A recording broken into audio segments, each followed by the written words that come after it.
Baik, orang tua idaman generasi alfa, tinjauan neuropsikologi.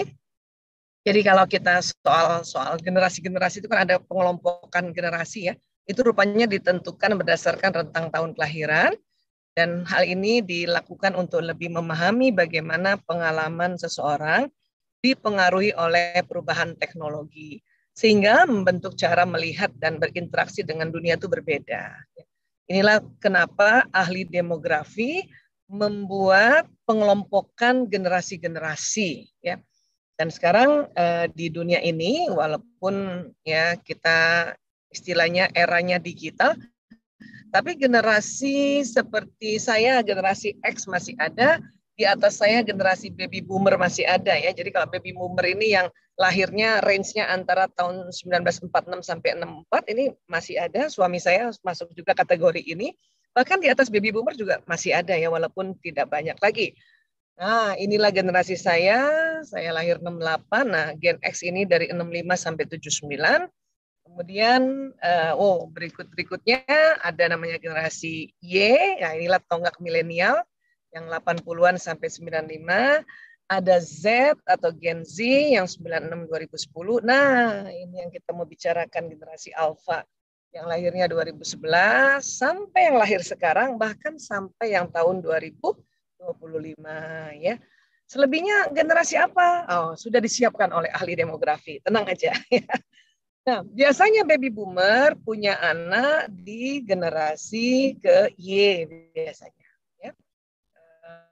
Saya juga punya anak pertama saya di Y, dan hari ini milad di 29 tahun, jadi saya seminar di antara miladnya.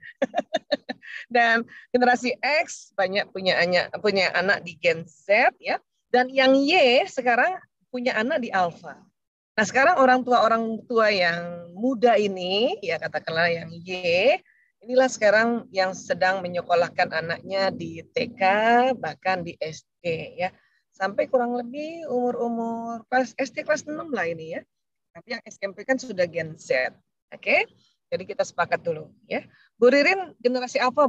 Yang mana Bu Ririn? Yang generasinya lahir tahun berapa Bu Ririn? Kayaknya masih muda banget saya lihat nih Bu Ririn. Alhamdulillah, ya pengennya generasi Gen Alpha Bunda, cuman terlahir ke Gen Z. Masuk Gen Z Alhamdulillah. 97. Wah, ya, saya posisinya Bu Ririn, saya nih terhadap Bu Ririn kayak ibunya nih. Z nih anak saya ada 4 di Gen Z ya, Masya Allah. Alhamdulillah. Baik, sekarang kita lanjutkan ya.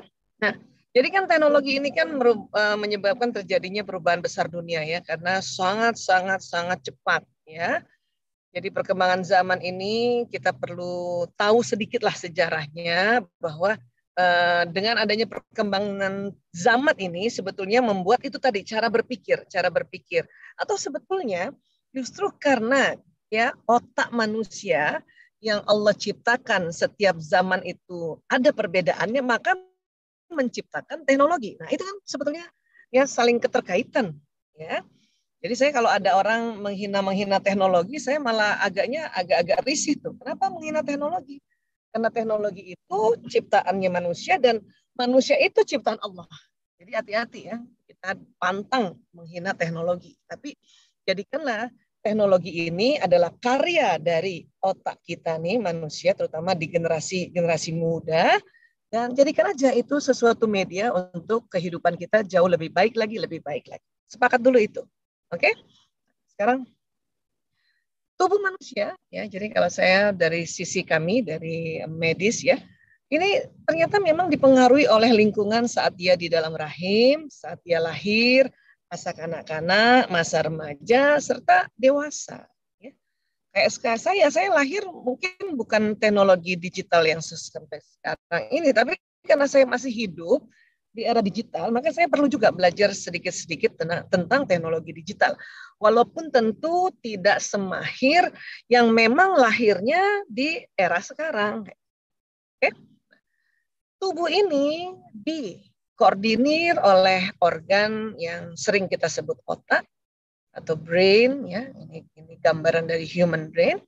Allah ciptakan otak itu ada otak besar, ada otak kecil, kemudian ada batang otak. Otak itu terbagi dua nanti. Kita akan banyak bicara tentang otak kiri, otak kanan ya.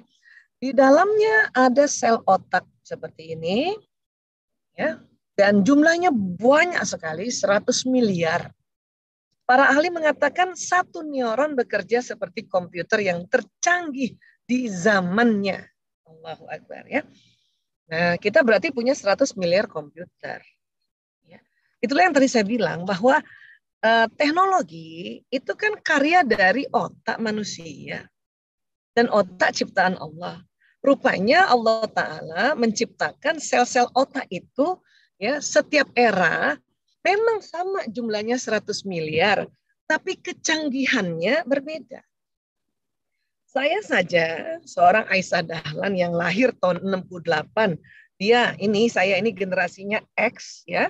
Kemudian tadi ini mohon izin Bu Ririn sebagai contoh karena beliau moderator. Bu Ririn ya generasi Z ya. Sama-sama nih punya otak 100 miliar, punya neuron ini nih 100 miliar. Cuman lebih canggih otaknya Bu Ririn dibanding saya. Ya, lebih canggih. Ya, canggihnya apa? Penyimpanan data, penyerapan data, mengakses data lebih cepat, itu lebih canggih Bu Ririn dibanding saya. Ya. Kalau saya lebih tangguh, iya. Karena orang generasi yang lebih dulu itu dia bukan canggih tapi tangguh. Kalau istilah populernya bandel. Ya.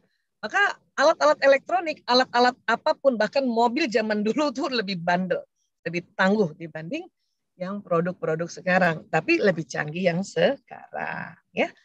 Oke, jadi sepakat dulu. Nah, inilah mengapa Sayyidina Ali bin Abu Thalib radhiyallahu anhu mengatakan didiklah anakmu sesuai zamannya. Karena memang Allah Ta'ala menciptakan otak manusia itu lebih canggih.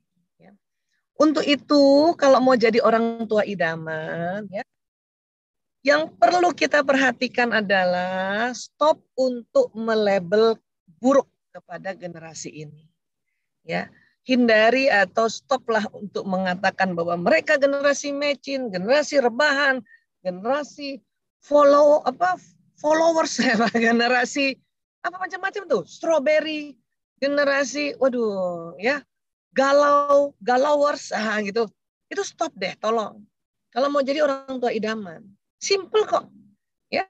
Karena mereka juga bilang, aku kan nggak tahu kalau mau jadi Gen Z, aku juga nggak tahu kalau mau dilahirin tahun menjadi generasi Alpha, mana aku tahu aku lahir. Dan itu betul banget apa kata anak.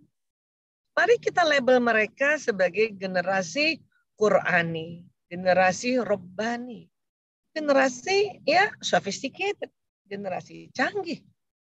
Sehingga apa yang kita ucapkan itu menjadi doa. Ya. Saya sih gampang aja kalau ditanya Bu Aisyah jadi orang tua idaman apa? Itu stop label-label yang buruk-buruk. Udah, itu anak-anak seneng deh sama kita ya. Termasuk Bapak, Ibu, Ayah, Bunda. Karena kalau kita udah bilang ya orang tua itu Ayah, Bunda, Bapak, Ibu, Guru, kakek, nenek, dan sebagainya. Kalau semua orang tidak bisa kita suruh stop, yang penting ayah bunda. Ayahnya masih belum bisa stop melabel, yang penting bundanya. Nah, itu. Karena dari semua orang tua, paling inti adalah bunda. Ya, baik.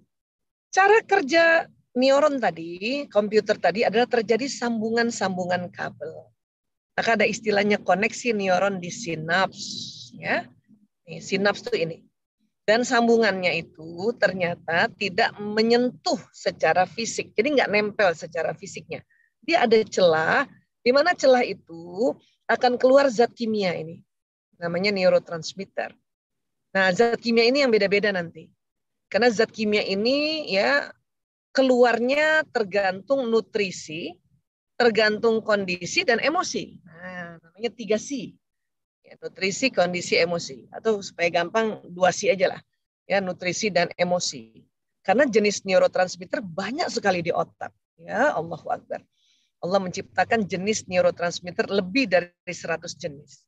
Dan tergantung juga nutrisi. Nah, disinilah mengapa ayah bunda, terutama ayah yang menjemput rezeki, harus menjemput rezeki yang halal. Dan bunda memberikan ya rezeki itu makanan minuman yang thayyib kepada anandanya. Karena ini pengaruh sekali.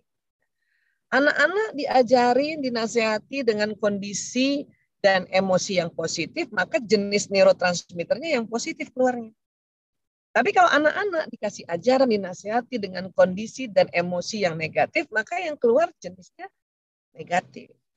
Ya, Bu Aisyah, saya sih udah ya sebagai ibu udah belajar supaya yang positif-positif, tapi bapaknya nih, gitu kan ya?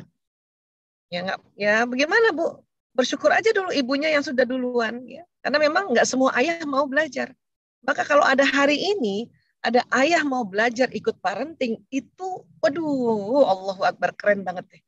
Saya doakan ayah-ayah nih luar biasa ya, dilancarkan rezekinya, mudah rezekinya, dan kemudian menjadi ayah idaman di dunia dan juga menjadi ya penghuni surga bersama anak dan istrinya dan turunannya.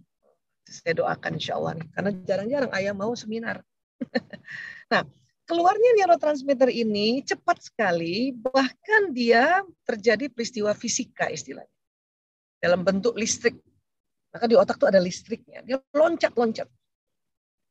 Kalau ada orang bilang, ya hati-hati otaknya nanti korslet. Betul itu.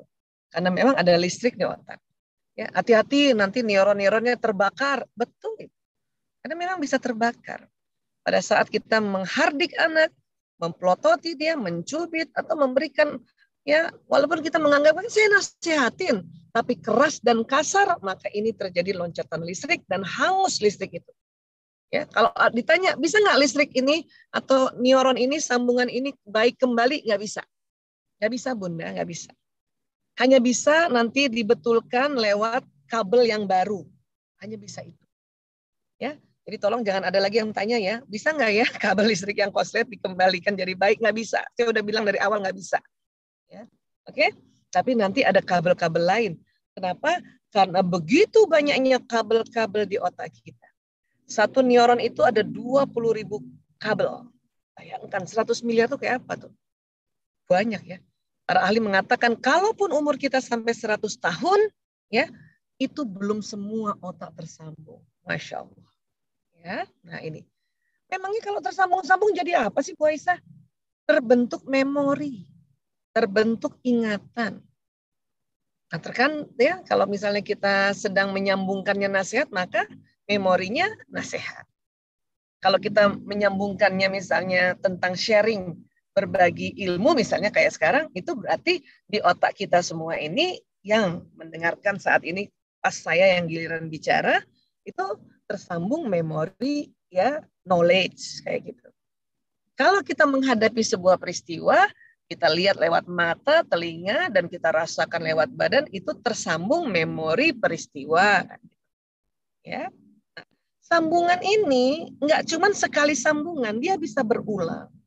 Sehingga sambungan ini bisa menebal nanti. Ya. Nah, penebalan sambungan ini biasanya diproses dari proses yang namanya pengulangan. Ya. Jadi apa yang dilihat, didengar, dirasakan oleh indera-indera ini akan terjadi sambungan di otak, membentuk apa tadi? Memori, ingatan. Kan bisa berulang. Dan kalau diulang-ulang jadi tebal kabelnya. Apa yang terjadi kalau kabelnya ini menjadi tebal? Ya, daya ingat kita kuat. Sehingga apa yang nanti menjadi pegangan itu kuat nanti di otak kita. Ya. Itulah dalam proses belajar mesti ada pengulangan atau repetisi, atau istilah kita apalagi kalau kita mau hafiz Quran, mau hafal Quran, kita murojaah. Ini yang terjadi. Saya sering banget seminar, saya sengaja suka ulang-ulang, itu bukan buat siapa yang dengerin kok, itu buat saya kok. Salah satunya ya, nomor satu, orang kalau mau sharing atau mau ya berdakwah, itu nomor satu yang diingetin dirinya sebetulnya. Dan manfaatnya adalah karena kita ulang-ulang ngomongnya, ya maka saya ya di otak saya terjadi pengulangan dan insya Allah itu menjadi ingatan kuat di otak saya. Sehingga kalau teman-teman, Bapak Ibu juga mendengarkan seminar ini berulang, entah dari siapa-siapa, tapi intinya sama, itu supaya otaknya tersambung lebih tebal. Termasuk nasihat. Nasihat pada anak, ya selain dari Bapak Ibu, itu bisa juga nasihatnya oleh Bapak Ibu guru, atau orang tua lainnya, walaupun mungkin nasihatnya sama. Maka nanti akan terjadi penebalan ini. Sehingga orang tua nggak usah lagi marah, ya. Kalau Bapak Ibu guru aja yang ngasih tahu, kamu mau dengar. Bunda aja yang ngasih tahu, kamu nggak mau dengar. Nggak perlu lagi begitu. Karena sebetulnya waktu ayah bunda atau bunda yang memberikan ya nasihat itu sudah tersambung untuk dasarnya. Nanti diperkuat oleh orang tua lain. Ya.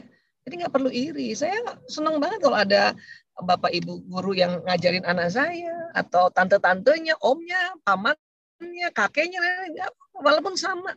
Katakanlah misalnya buang sampah pada tempatnya itu sama, tapi nanti caranya berbeda. Ini nanti makin tebal atau bahkan makin banyak variasi kabel-kabel di sekelilingnya. Ya. Dari otak ke badan ada namanya sistem saraf. Ini ada kabel-kabel saraf yang jalan di tulang belakang. Nanti dari tulang belakang jalan ke seluruh tubuh. Nih kayak gini ya. Ini kita cuma lihat separuh. Dan yang kita lihat ini kabel utama saja. Karena kabel-kabel kecilnya itu lebih banyak lagi ya. Allahu Akbar. Nanti bicara soal otak dengan kabel ini sebetulnya nggak bisa waktu yang sangat pendek ini ya. Karena ini bersemester-semester belajarnya. Cuman izinkan saya agar mudah difahami. Saya sering menganalogikan kerja sistem saraf kayak kabel listrik. Karena tadi ada otak, ada listrik di otak, maka nanti ada listrik juga yang jalan di badan kita lewat sistem saraf ini. Dan listrik ini membawa pesan. Pesan dari mana?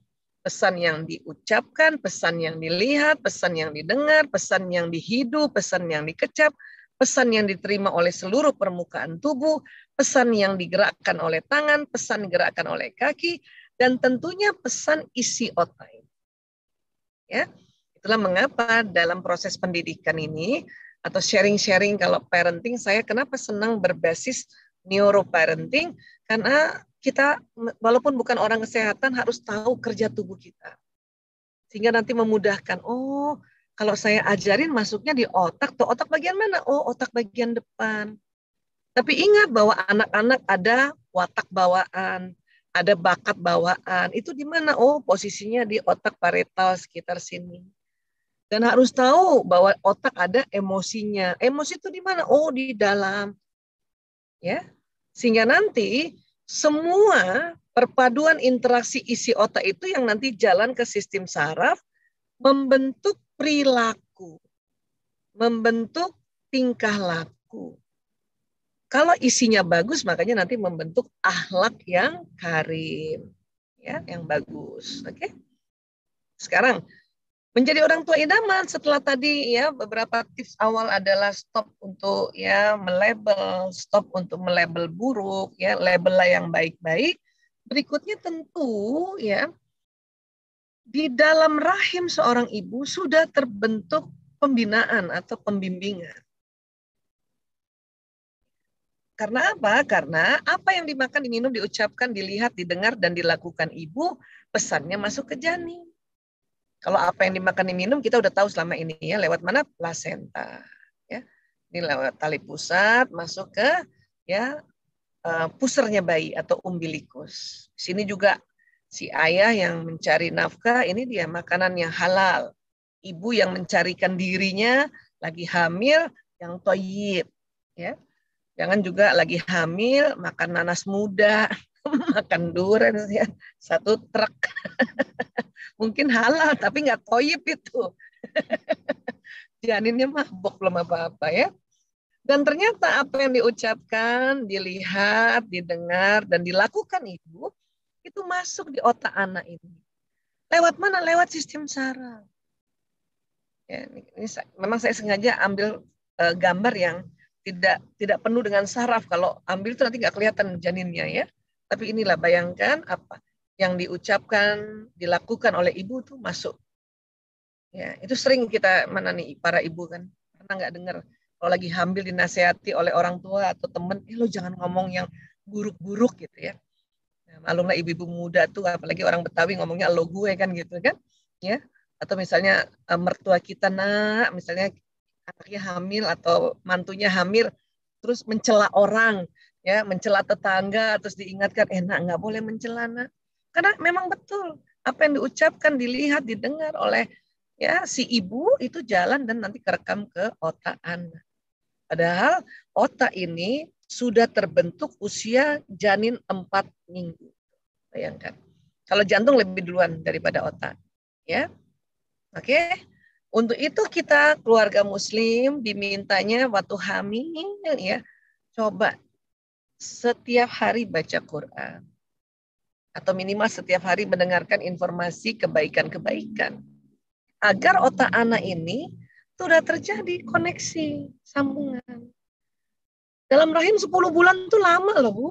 Ya, ada mungkin yang 9 bulan, 2 pekan, lebih 2 pekan. Ya, paling lama 10 bulan memang. Itu lama. Itu lumayan 10 bulan itu terjadi sambungan-sambungan paling enggak sepersekian di dalam otak si anak. Bukan hanya ibu, bapak juga. Bapak ngomong dekat ibu, ya tertangkap oleh telinga ibu tuh masuk ke sini. Inilah mengapa ya tolong bapak-bapak pada saat ibunya hamil, istrinya hamil, ya lakukan yang terbaik lah untuk istri. Agar istri tidak terlalu sedih, tidak terlalu marah, tidak terlalu baper. Ya, kenapa? Karena kadang hormon wanita hamil ini terjadi satu lonjakan yang luar biasa. Ini yang menjadi perempuan itu nggak enak perasaannya, moodnya nggak stabil, ya karena Allah sedang setting rahimnya untuk dijadikan tempat Allah pinjam untuk menghadirkan manusia baru, bayangkan, ya. Nah ini luar biasanya perempuan Allah ciptakan nih, ya. Saat ibu hamil menggunakan gadget gawe boleh nggak Bu Aisyah? Kan sekarang teknologi digital, ya boleh aja, karena dia media saja. Yang sebetulnya menjadi sangat selektif adalah kontennya. Kontennya. Cari konten yang edukasi dong, informasi-informasi bermanfaat. Nonton boleh nggak sih Bu Aisyah? Kalau lagi hamil, ya boleh aja. Tapi carilah tontonan yang menjadi tuntunan. Jangan juga lagi hamil, suaminya LDR, jauh, tinggalnya sama mertua, nontonnya sinetron, yang mertuanya jahat sama mantu. Cakep itu nanti. Maka si ibu baper, ya sedih berkepanjangan, overthinking, ya parno, waduh, prasangka buruk. Ini otak anak ini tersimpan. Ya. Bermasalah kan nanti? Iya. Kapan? Nanti pas remaja itu bermasalah. Ya. Jadi sekali lagi, gawai, gadget, teknologi itu cuman media saja. Ya. Tolong selektif atau seleksilah pada kontennya. Ya. Jadi kan udah pendidikan udah mulai. Nah, azan dan qomat ini sekarang ayah nih. Pas lahir anaknya tadi ibu udah sedemikian rupa menjaga kehamilan. Bapaknya azan di telinga kanan, qomat telinga kiri. Itu neuron-neuron yang ada di lobus temporalis nih, ya, telinga kanan itu tersambung-sambung. Yang kiri qomat tersambung. Tersambung apa? Tersambung itu tadi. Ya, lafaz dari azan dan qomat. Luar biasa tuh. Ya kan? Maka hati-hati azan dan qomat di telinga bayi yang baru lahir. Kalau takut grogi nanti salah, ya udah tulis aja azannya. Barangkali ada para ayah yang jarang azan dan qomat, maka tulis aja. Dan tolong agak keraskan sedikit biar terdengar. Ya, karena kalau bisik-bisik sampai nggak kedengaran percuma. Lebih baik agak besar, bahkan bayi lain sekitar bayi kita juga ikut dengar, nggak masalah. Bagus bayinya jadinya lebih tebal itu. Ya. Dan kita pun ya waktu lahir, saya pun waktu lahir, alhamdulillah ayah saya yang azankan dan qomatkan. Dan semakin hari azan dan qomat di telinga kita makin kuat sambungannya karena kita dengar sehari 5 kali. Apalagi rumah yang dekat masjid, dekat musola, yang azannya terdengar sampai rumah. Allahu Akbar tuh. Ya.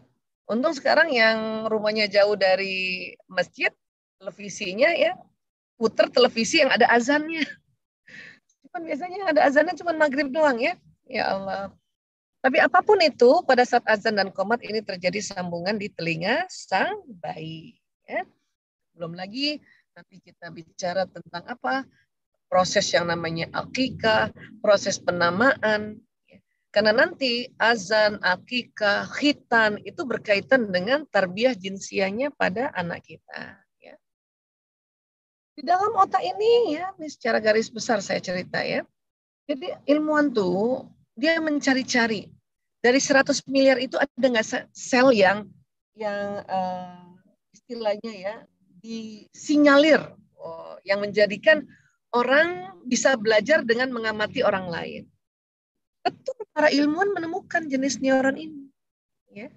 Namanya neuron cermin atau mirror neuron. Jumlahnya kurang lebih 30% di otak manusia. Hewan mamalia ada, tapi lebih sedikit. Jadi 30% dari 100 miliar itu ada neuron cermin. Itulah orang bisa belajar tanpa harus misalnya mengkhususkan belajar gitu. Ya, saya ngeliatin aja misalnya seorang anak walaupun masih kecil ada di box gitu ya, dia ngeliatin ibunya bolak-balik bikin susu, itu di otaknya anak terjadi sambungan cara bikin susu. Hanya otot anak itu belum lagi sempurna, maka dia nggak bisa bikin susu sendiri. Tapi di otaknya sudah ada sambungan atau neuron cermin yang ya menyerap informasi buat susu. Begitu juga kalau orang tua sejak kecil anaknya, ya begini gayanya orang tua nih, karena neuron cermin ini aktif pada saat bayi. Memang sih sekarang teknologi digital pakai gawe, tapi jangan begini amat dong. Depan si bayi lahir, setiap hari bapak ibunya nunduk kayak gini, dan bayinya nggak distimulasi, sayang. Karena ini otaknya sambungannya belum banyak, masih fresh istilahnya. Tolong stimulasi dengan hal-hal yang non-gadget. Diajak ngomong lah, ya, diajak berekspresi wajahnya, kenalkan nama-nama benda, kenalkan nama ayahnya, kenalkan kalau dia bukan anak pertama, kenalkan abangnya, kenalkan ya seluruh benda, pokoknya. Ya, ini karena nanti tersambung nih. Sebetulnya bayi itu bisa jawab ya setiap apa yang kita dialogkan, hanya belum jelas terdengar karena apa ini loh, gigi sama gusinya belum siap. Sehingga untuk melafazkan vocab itu atau ya konsonan ya dan sebagainya itu belum lagi sempurna, sehingga jadi kalau dia cuma misalnya bundanya ketawa, dia ketawa itu benar-benar ketawa. Bundanya ajak bicara, ada yang mau makan dan dia bilang iya, itu sebenarnya iya, cuman iya gitu aja. Karena ini mulutnya belum lagi sempurna gigi dan gusinya. Oke, jadi tolonglah ya. Ini saya suka sedih kalau ada bayi gitu ya. Saya aja tim saya kalau masih muda, kemudian ya masih bayi anaknya gaya bapak ibunya begini, pengen cubit ibunya bapaknya, bukan anaknya, ibu bapaknya pengen cubit. Bahkan Asosiasi Pediatri Amerika yang mewakili internasional mengatakan bayi lahir sampai 2 tahun sebisanya jauhkan dengan gawe ini. Selain masalah radiasi adalah rugi kalau tidak distimulasi. Bahkan riset sekarang aja, kalau dulu ya saya juga menyesal, tapi karena baru ya, anak pertama untuk ngajar jalan pakai baby walker. Padahal itu ternyata keliru besar. Dia akan merugikan otak, ada otak yang harusnya lewat merangkak, lewat merambat, gitu ya, pegang-pegangan, itu akan mencerdaskan anak, ini hilang. Saya anak kedua dan sampai kelima sudah tidak pakai baby walker ya. Anak pertama terpaksa karena waktu itu zamannya era itu, dan kemudian baby walkernya yang belikan ibu saya. Nanti kalau nggak dipakai dimarahin saya sama ibu saya. Nah itu juga yang waktu itu dipertimbangkan ya, Masya Allah. Tapi sekarang sudah tidak lagi baby walker dianjurkan ya. Oke. Sekarang alfa tuh gimana sih ciri khasnya atau karakteristiknya ya? Ini kan lahirnya 2011 ya. Itu masuk alfa sampai yang sekarang sampai nanti 2025. Jadi karakteristiknya adalah generasi paling terdidik. Ini aduh alfa nih menurut saya generasi yang luar biasa deh. Ya.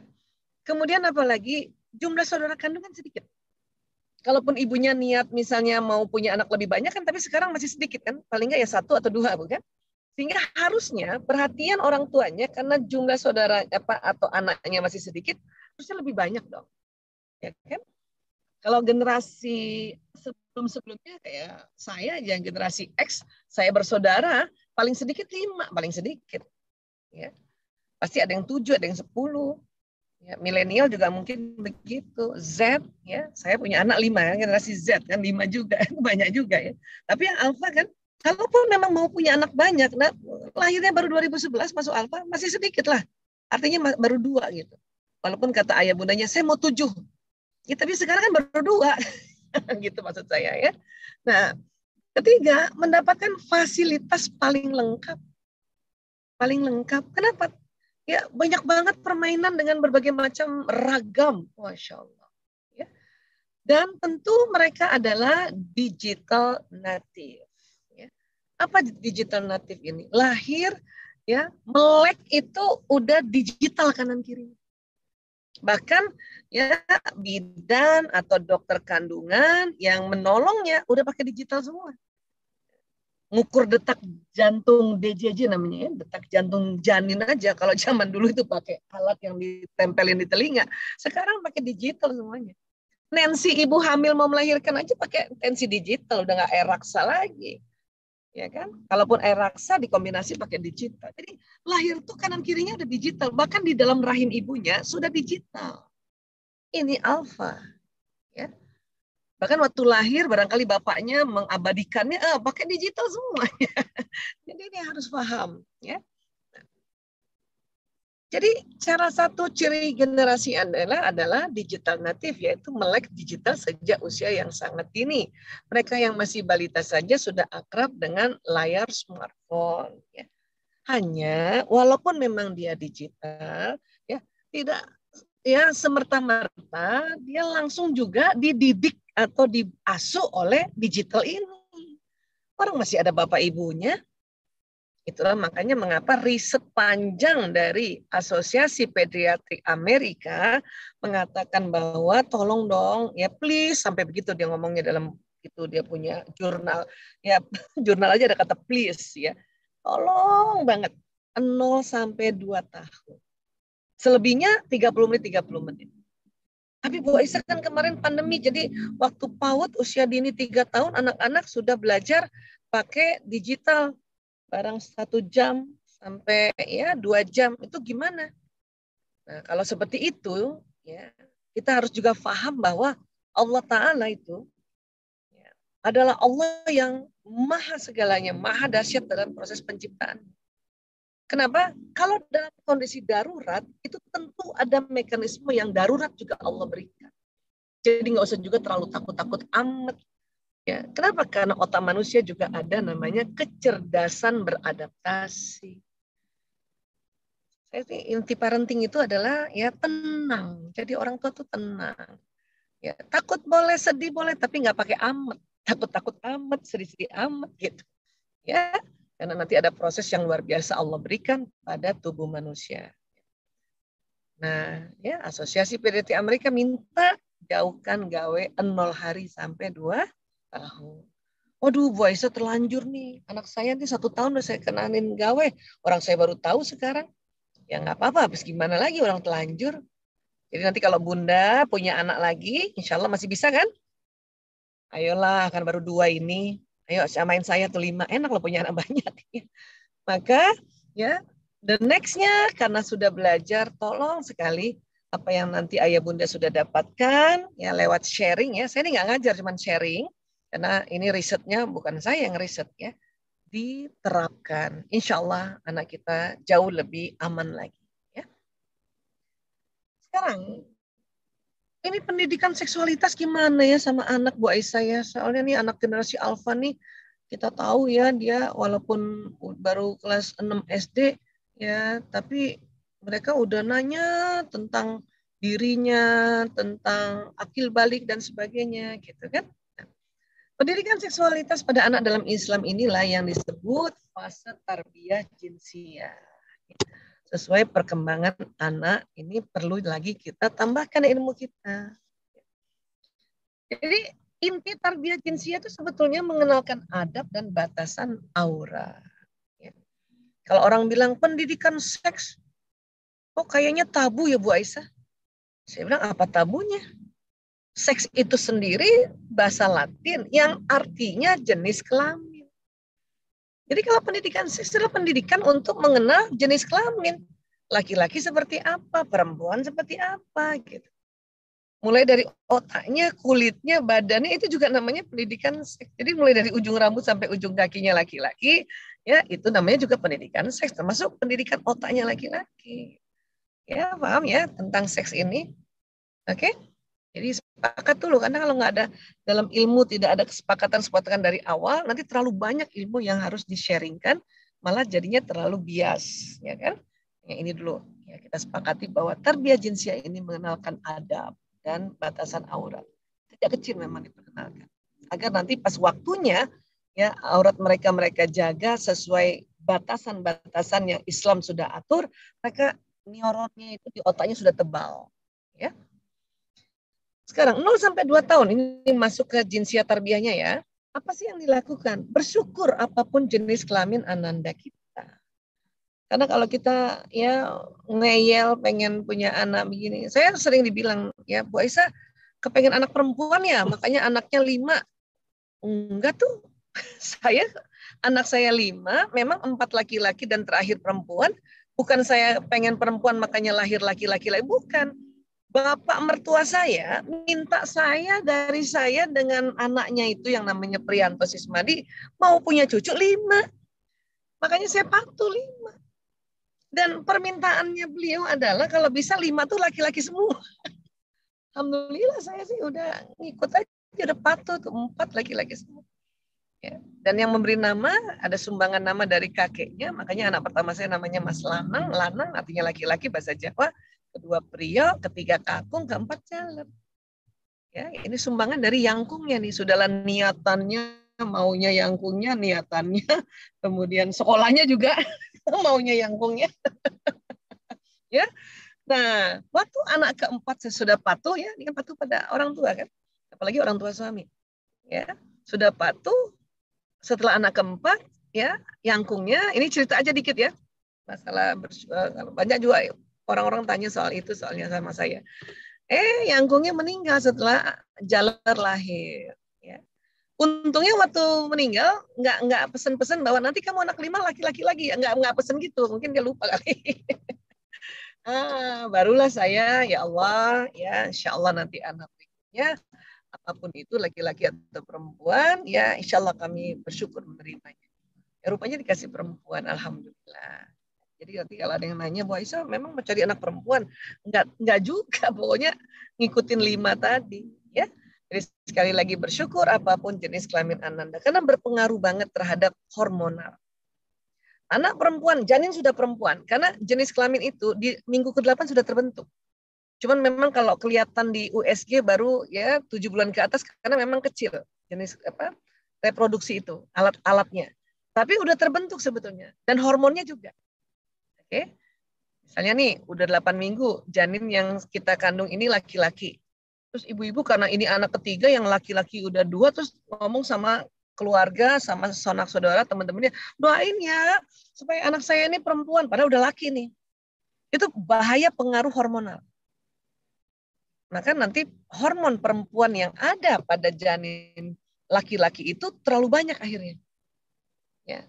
Nah, ini nanti kadang-kadang yang basicnya pada pertumbuhan organ reproduksi. Ada kan kita temukan fenomena sebetulnya dia perempuan, tetapi maaf ya klitorisnya agak panjang jadi laki-laki gitu, jadi kayak penis. Itu karena hormon yang bingung di dalam tubuh seorang ibu. Ini gimana ya ibunya maunya begini, ibunya mau begini, ibunya begini. Gitu. Paham ya? Itu juga basic. Namun terkait misalnya tentang penyimpangan yang kita sekarang sedang yang ramai tentang LGBT, itu bukan karena ya bahwa LGBT itu bawaan lahir, bukan. Ya. Yang bawaan lahir, kelainan-kelainan genital yang bawaan lahir itu jelas sekali. Itu banyak ya. Banyak yang perlu kita pelajari. Mungkin hari ini juga nggak bisa cerita detail. Tetapi bahwa misalnya ya anak kita lahir normal misalnya sebagai laki-laki. Kemudian suatu ketika na'udzubillah min dzalik ya kita doa bersama-sama ya bermohon pada Allah. Terpengaruh oleh komunitas yang meminta mereka, mendorong mereka atau membujuk mereka berubah orientasi seksualnya jadi dia senang pada laki-laki, itu namanya penyimpangan. Ya. Nah, untuk itu supaya menghalau ini semua itu dari lahir ini, dari kita sejak hamil ini hati-hati. Jadi disuruh bersyukur apapun jenis kelamin ananda. Oke? Ini udah masuk tarbiyah jinsiyah sebetulnya. Ya. Kemudian tadi fase penyusuan ini sebisanya makanya bermohonlah. Dan tentunya bagaimana caranya supaya bisa menyusui 2 tahun. Memang secara ilmiah mengatakan minimal 6 bulan. Minimal. Itu 6 bulan yang ASI eksklusif. Setelah 6 bulan kan gigi sudah mulai naik ya, sudah mulai ada kan boleh mengunyah kan, boleh tambahan. Tapi ibu menyusui ya, Islam minta 2 tahun. Mau kerja kayak ibunya, mau apa ya gimana, pokoknya ya gimana caranya tuh dari ASI ibu. Karena ini insya Allah mempengaruhi sekali. Kecuali ada hal-hal yang sudah ikhtiar, tapi tidak bisa keluar air susunya, itu beda. Allah Maha tahu loh. Ya.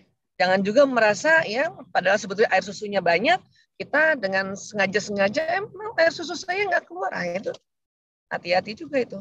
Ya, tapi kalau sudah ikhtiar memang nggak bisa, lain hal itu. Ya Allah Maha tahu. Ya. Kemudian tadi azan, ya, itu juga masuk tuh.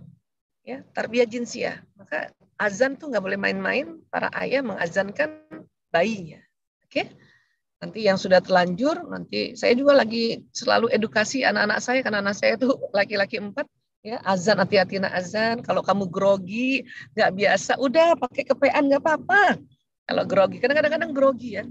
Jadi kebalik-balik dia punya lafaz azannya. Waduh, sayang banget nanti. Ya. Kemudian apalagi akikah. Akikah ini nanti maknanya banyak sekali ya. Selain nanti di sini kita memberikan nama yang baik pada anak, di sini ada namanya penebusan otak mamalia. Karena di otak manusia itu ya sejak dalam rahim sudah ada di tengah otak itu otak mamalia, atau namanya kalau sekarang kita sebut otak emosi atau limbic system, sistem limbik. Itu otak mamalia. Akikah itu menebus itu. Karena otak mamalia ini mengatur nafs, mengatur emosi. Itu harus ditebus. Laki-laki 2 kambing, perempuan 1 kambing. Kenapa kambing pilihannya? Karena kambing adalah hewan mamalia yang bisa dipelihara, bisa dibeli, bisa dipotong, bisa dimakan gitu. Emang mamalia lain ada.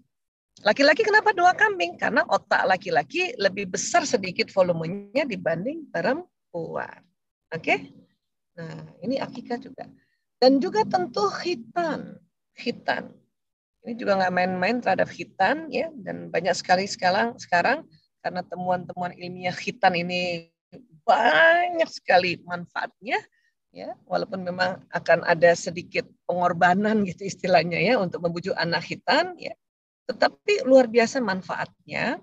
Maka banyak juga orang-orang yang bukan dari keluarga Islam berkhitan gitu, saking banyaknya manfaatnya.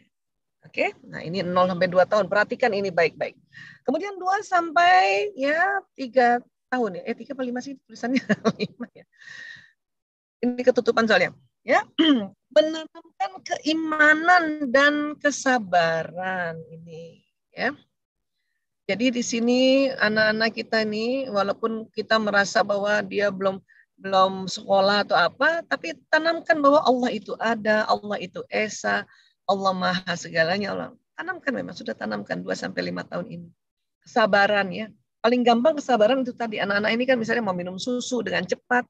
Nah, kita kasih waktu sabar ya anak, supaya dia mulai ngerti konsep sabar itu tadi. Ya, tunggu ya. Bunda bikin susunya 10 menit. Lihat jam sekarang, jam jarum panjangnya ada di 1. 10 menit itu nanti ada di ya 3. Lihat ya nak ya. Nah, situlah belajar kesabaran. Ya simpel-simpel kayak gitu. Ya. Kemudian ya memperkenalkan aurat, nama-nama alat reproduksi. Untuk itu, kalau ingin mengenalkan alat-alat reproduksi, ya, bahkan juga alat-alat seluruh tubuh manusia itu harus ada sepakat dulu agar lebih nyaman terdengar dan lebih santun. Kita sepakati pakai ya nama Latin saja supaya lebih internasional.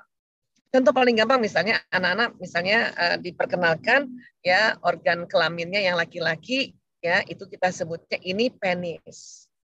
Itu jauh lebih ya nyaman dan nantinya lebih universal dan lebih santun juga. Ini penis gitu. Daripada kita pakai bahasa daerah gitu atau bahasa daerah setempat yang memang populer ya. Ini burung, nah itu. Ya. Karena suatu ketika ada burung, kita bilang tuh nak burung terbang. Anak-anak bingung nih antara konsep burung terbang yang binatang dengan burung yang ibunya menjelaskan di alat kelaminnya. Jadi pakai bahasa Latin itu lebih enak. Oke. Nah, kemudian menjaga aurat habis mandi ya atau dia buka baju di kamar mandi khususnya harus dia habis itu pakai handuk Kalau bisa pakai bajunya di dalam kamar mandi atau misalnya di kamar, orang yang tidak keluar dulu, kan mulai dari gitu-gitu kan caranya ya. Kemudian toilet trainingnya, adab mandinya, istinjanya, bersucinya ya, wudhunya kan walaupun mereka pada usia-usia belum balik ini harus belajar wudhu, sudah diperkenalkan cara wudhu yang tepat gitu, wudhu yang benar. Oke, nah ini tarbiyah jinsia anak 2 tahun sampai 5 tahun. Nah sekarang anak 5 tahun sampai 10 tahun, ini yang diajarkan adab izin masuk kamar ayah bunda. Ya, terutama yang sebelum sholat subuh, tengah hari, setelah sholat isya. Pokoknya ajarkan ketok ya nak. Assalamualaikum, ketok, ketok, ketok, ketok, ketok gitu. Nanti ya tunggu ibunya yang buka. Karena bisa jadi di waktu-waktu ini ayah bundanya sedang ya beribadah juga, berhubungan intim suami istri. Ya tentunya ayah bunda harus ngerti juga, terutama bunda ya, tentu dikunci kamarnya sehingga anak nanti nggak langsung buka dan dia terbiasa dengan minta izin. Ya. Kemudian apalagi adab izin masuk rumah orang lain, ketuk 3 kali, tidak melongok ke dalam rumah, tidak ada jawaban pulang lah, kan gitu. Ya, kecuali ini kali ya, GoFood. Tidak ada orang, ada tulisan, ya makanan simpan di sini. Itu lain lagi ya. Sekarang modelnya gitu kan. Iya. Kalau anak-anak ya kalau bertamu ya pulang lah, nggak ada orang. Kemudian memisahkan tempat tidur anak. Ya, ini konsepnya sebetulnya ya, tidak satu tempat tidur, tidak tidur dalam satu selimut. Ya, baik laki-laki maupun perempuan ya. Gitu ya. Nah, jadi buat saya paham sekali rumah-rumah sekarang tidak terlalu banyak kamarnya. Tadi siang saja saya juga ngobrol tentang tarbiyah jinsia ini, saya bilang zaman waktu anak-anak saya masih kecil ya, di usia 5 sampai 10 tahun saya punya rumah tuh belum punya kamar yang banyak. Cuman ada 2 kamar di rumah itu gitu. Tetapi kami tidurnya tidak pakai tempat tidur, pakai kasur. Jadi kasurnya itu dipisah-pisah. Ini kasur Mas Lanang, kasur Pio, Kakung, Jaler gitu kan. Selimutnya beda-beda, sendiri-sendiri. Nah, itu sudah masuk di dalam adab ini, memisahkan tempat tidur anak. Ya, jadi paham ya tentang ini ya. Bukan kamar, tapi tempat tidur. Karena kalau kamar, waduh, agak sulit nih. Karena tipe-tipe kamar sekarang di kota besar nggak bisa besar lagi, ya. Kota besar tapi tidak bisa besar. Nah, pusing kan?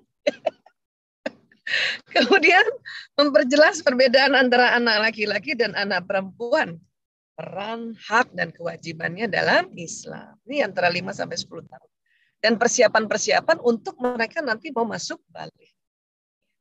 Adapun nanti kalau misalnya mau ceritakan tentang baliknya mereka, ya, karena hari ini kita tidak fokus di bicara balik akhir atau akhir balik, lebih pada alfanya. Nah, saya ya sarankan ibu-ibu yang punya anak atau ayah bunda yang sudah mulai punya anak di antara ranah ini nih 5 sampai 10 punya buku tentang organ reproduksi atau khusus yang seperti ini. Jadi siapkan media untuk membantu penjelasan. Ya buku kah, audiovisual kah. Kalau kami memang bapak ibunya dokter ya kami punya peta atlas anatomi gitu. Hanya juga cara menjelaskannya sekarang dipandu oleh ya ilmuwan-ilmuwan muda, ilmuwan-ilmuwan Islam yang muda, yang tentu psikolog-psikolog muda sudah meramu sedemikian rupa kalimatnya. Jadi gampang sekarang, enak.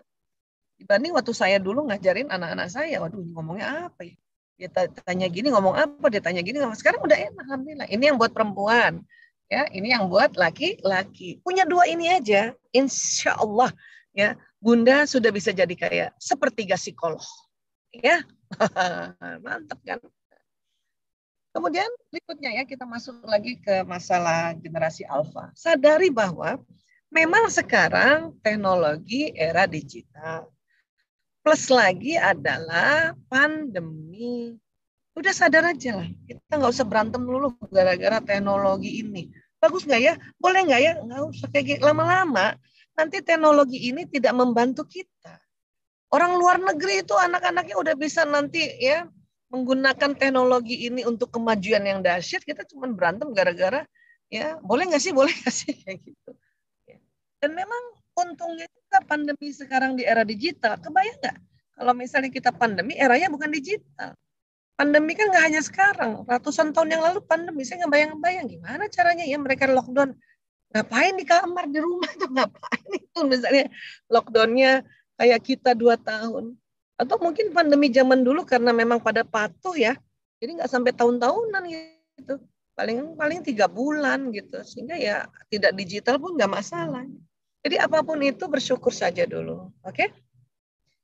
Kemudian ya saya mau memperkenalkan bahwa di otak bagian depan ini yang namanya prefrontal cortex, inilah yang nanti ya terjadi sambungan-sambungan neuron, terjadi memori pengetahuan, memori nasihat, memori ya knowledge atau tuntunan. Nah, disinilah kita ya orang tua nih, ayah bunda, dan nanti kalau anak sudah mulai memasuki usia sekolah, dibantu oleh bapak ibu guru, membantu anak nih mengisi prefrontal cortexnya dengan mengaji dan mengkaji apa yang Allah mau. Sehingga neuron yang terkoneksi di otak bagian prefrontal ini membentuk memori prinsip, memori tuntunan-tuntunan kehidupannya. Kalau dari kecil anak-anak dituntun ini tentang ya tuntunan-tuntunan ad-dinul Islam di dalam otaknya ya, itu insya Allah mau generasi apa aja, anak kita selamat dunia akhir. Adapun tadi teknologi, gawai, gadget dan apapun namanya itu media doang. Saya bersyukur banget nih punya laptop digital. Kalau nggak bisa ketemu ayah bunda di Kayu Putih. Karena sekarang saya lagi nggak di dekat Kayu Putih, saya lagi di Pondok Indah. Ya, untungnya teknologinya jadi digital dan dibantu salah satunya adalah teknik Zoom ini, Masya Allah. Ya, dari jauh, walaupun dari jauh tetap bisa lihat Bu Ririn, ini wajahnya Bu Ririn, ini suaranya, ya. Lihat Pak Dedi, ini dia Pak Dedi, ini suaranya. Terus di otak saya tersambung loh Pak, ini wajah Pak Dedi itu tadi. Di otak saya nih. Sehingga suatu ketika jalan-jalan di Kayu Putih gitu barangkali ya, pas lagi lewat tuh dia tuh Pak Dedi tuh. Depannya SD Muhammadiyah 41, kayak gitu Pak. Ya. Begitu juga dalam kita memberikan arahan-arahan. Ini nanti isinya di kepala sini. Kemudian selain di otak, ini juga saya sering sosialisasi, jantung, Pak. Ini jantung ini, selama ini kita tahu dia pemompa darah. Tapi sejak tahun 91, ada penelitian dari Montreal, Kanada oleh Dr. J. Andre Armour. Rupanya nih, siapa ada guru biologi nggak di sini? Di daerah serambi kanan dan daerah bilik belakang atau namanya dorsoventricle, ternyata ada neuron juga. Tadi kalau di otak 100 miliar, ini 40.000. Dan tadi kalau mengaji dan mengkaji, neuron ini juga tersambung-sambung. Mantap nggak tuh? Ya, Masya Allah. Dan kalau para ilmuwan mengatakan kolbu, ini organnya adalah jantung. Ya. Sebetulnya Imam Al-Ghazali sudah bilang di tahun 1110 Masehi. Lebih dulu dari si Andre Armour. Cuman waktu itu belum ada teknologi digital. Jadi Al-Ghazali, Imam Al-Ghazali, ulama-ulama kita tuh Allah kasih taufik dan hidayah. Sudah bilang bahwa di titik kolbu itu, atau kolbu itu di jantung, dan ada titik di daerah kolbu ini, suara Tuhan. Kok titik sih Bu Aisyah? Iya, karena memang kecil tempatnya ini. Ini aja karena digedein aja. Ya. Sekarang ayah bunda, bapak ibu guru, coba kepalkan tangan. Nah, itu jantung, ukuran jantungnya masing-masing tuh. Coba taruh di dada sebelah kiri. Ya, nih kayak gini. Itu, ya, itu jantungnya, Bu. Nah, sekarang coba kayak gini, kayak sarangyo gitu ya. Nah, ini nih jantung ini. Yang telunjuk ini dari ya arteri pulmonalis, yang jempol ini kalau kita sarangnya ini aorta. Nah, ini sama-sama ini, jadi ini doang sama-sama ini. Kalau anak-anak sekarang bilang sarangnya, itu namanya mai jantung. Atau ini nggak bergerak. Kalau bergerak ini bukan mai jantung lagi, bukan mai kolbu ya. Ini cuan kalau dia bergerak. Nah, jadi lagi ya, Imam Al-Ghazali sudah bilang ada di kolbu itu suara Tuhan. Nah, barulah di tahun 1998 para ilmuwan dan ulama yang memang institut namanya Institute of Hermes Itu kerjasama UK sama Arab Saudi nih. Saya sedang sosialisasikan beberapa tahun terakhir. Itu riset tentang kolbu. Itu memang ada suara Tuhan di situ. Di kolbu kita ini. Nah, manifestasi suara Tuhan apa yang Allah mau, itulah Al-Quran. Jadi para ilmuwan mengatakan di jantung manusia ada patron tentang apa yang Allah mau. Atau lebih mudahnya, ada patron tentang Al-Quran. Tapi masih tipis memang, masih tipis. Dan ini yang tadi saya bilang harus ditebalkan. Dengan cara apa? Dikaji, mengaji, mengkaji, diulang-ulang agar makin tebal. Suratul Fatihah itu di jantung orang masing-masing ini, apalagi ya umat Islam ini, itu udah tebal banget itu. Maka jarang sekali orang surat Al-Fatihah ini, walaupun nanti dibacanya langsung muncul, itu keliru tuh jarang. Kalau mungkin lafaznya mungkin ya makhrajnya kurang, itu sering, itu karena mungkin pengenalan pertama tentang makhraj atau dialek karena budaya ya. Tapi bahwa kalimatnya itu ya tidak salah, karena bayangkan Al-Fatihah itu yang paling sering diulang. Karena itu memang intinya Al-Quran. Dan itu yang harus nyala di kolbu manusia. Sehingga pada saat kita mengaji dan mengkaji, tersambung di otak, neuronnya tersambung juga di kolbu. Ini pentingnya anak kita dari kecil masuk sekolah Islam. Sekolah Islam. Saya sekarang ini bahagia banget, bersyukur banget, banyak sekolah Islam. Zaman dulu tuh sedikit. Baru Muhammadiyah yang banyak sekolahnya. Ya, ini saya nggak peres ya Pak. Ini betul-betul saya ya dengan sungguh-sungguh bersyukur banget. Muhammadiyah dari dulu sudah berjuang di pendidikan.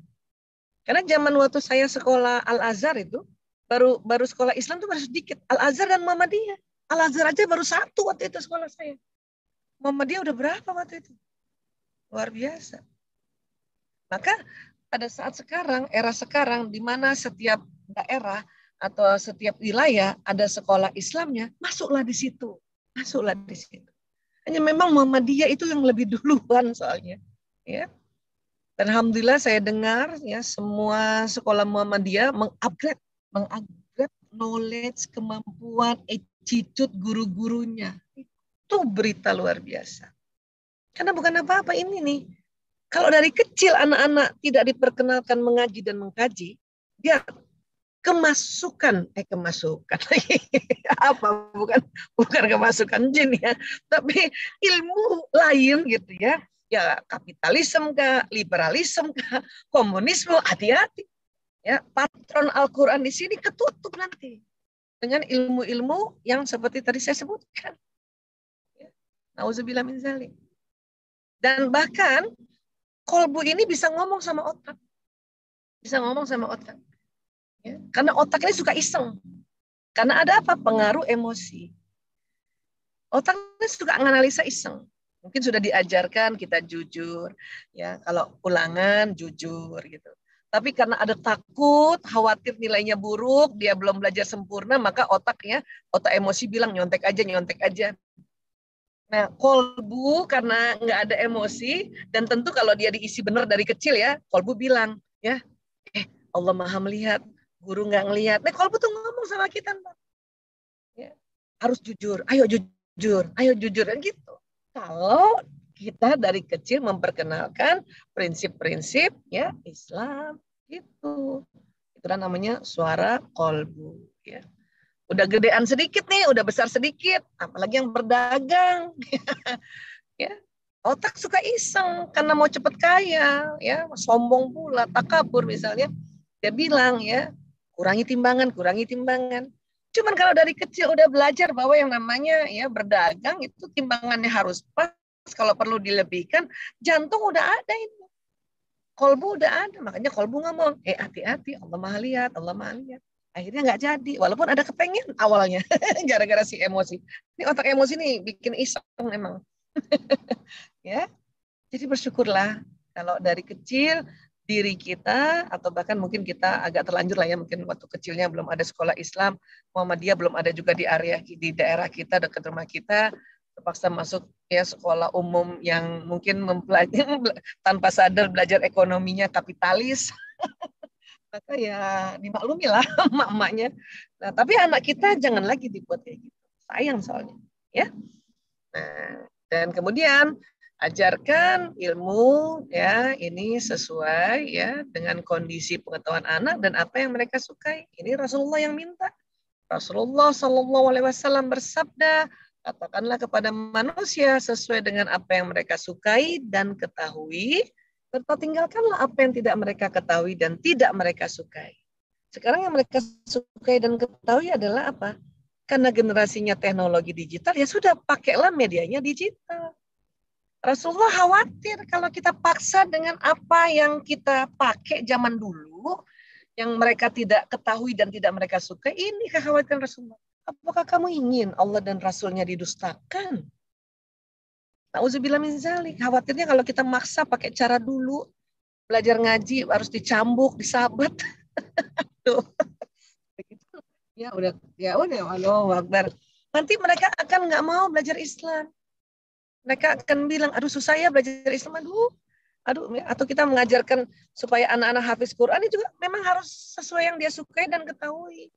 Supaya anak-anak nggak bilang bahwa, baca Quran susah ya. Nauzubillah min zalik, jangan sampai kayak gitu. Ya. Jadi Rasulullah SAW itu berharapnya kita ya mengajarkan mereka dengan apa yang mereka suka.